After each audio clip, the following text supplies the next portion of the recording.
It is hard to believe that Pesach has come and gone already. And if you're like our family, you were quick to change over your home last night to get ready for a delicious chametz-filled Shabbos meal. And on this Isru Chag, as we're getting ready for Shabbat, I wanted to share with you just a brief thought from our Parsha. This Shabbat, we're going to be reading Parshat Shemini, which describes the events of the 8th day following the 7-day Miluim ceremony, during which the Kohanim and the Mishkan were formally consecrated. It was 2 Shabboses ago in Parshat Tzav that we read that during the week of Miluim that Moshe officiated as the Cohen, bringing all the korbanos, teaching Aaron and his sons the functions of what it meant to be a Cohen in the service of the Mishkan. And it's in our Parsha that Aaron and his sons finally act as full-fledged Kohanim. And in a Sikha in the Gush of Aaron Lichtenstein Zatzal, he once spoke about the significance of Moshe functioning as the Kohen during this initial week of the Mishkan's operation. You see, there are really 2 competing leadership roles that represent 2 fundamentally different aspects of religion: the exceptional and the routine. The kahuna is characterized, if you think about it, it is the epitome of routine. It is unalterably so. The Kohanim, they follow a strict prescribed set of rules and guidelines that apply unconditionally each and every day. As we've been studying in the memorial Mishnah every night, the Cohen needed to do their job exactly right. They had to have the right kavana each and every day, exactly the same way. They were assigned their role from birth, and there was no need for creative effort. There was no need for any initiative. But on the other hand is the leadership model of the Navi, the prophet.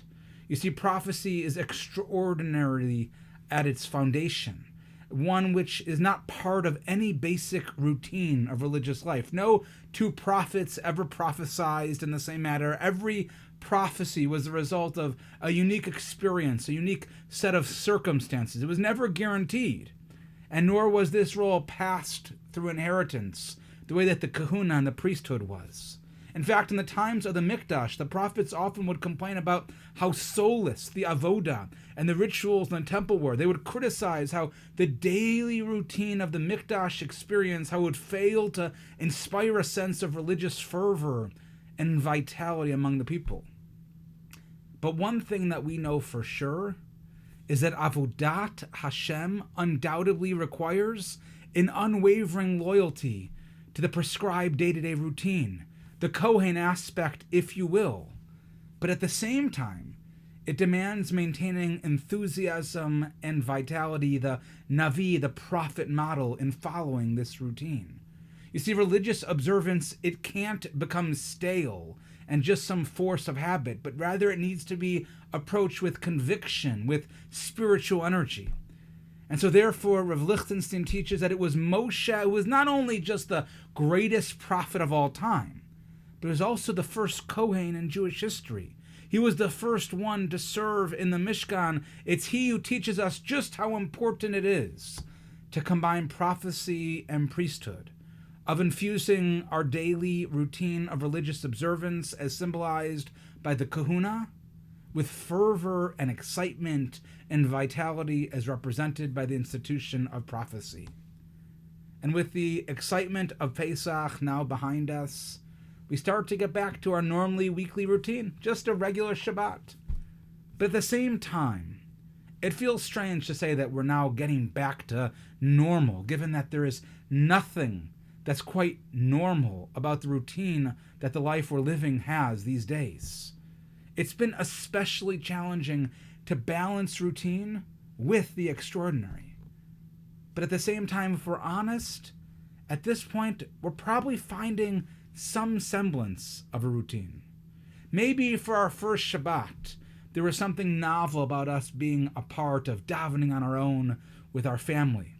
But maybe now we're reaching a point, nearly a month apart, we're starting to find a rhythm, or for lack of a better term, a routine.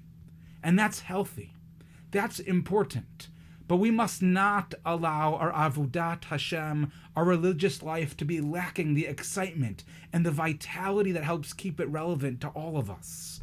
And perhaps this is why this year in particular, the counting of the Omer, it needs to be so important to us. Every night we're counting one more day until we get to that next extraordinary holiday of Shavuos, where we celebrate the giving of the Torah.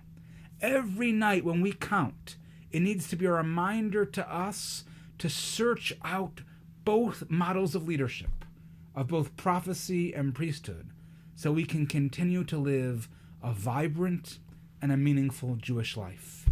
And so Orit and Shaya and Nava and Noam, they all join me in wishing you and your families a wonderful and a restful Shabbat Shalom.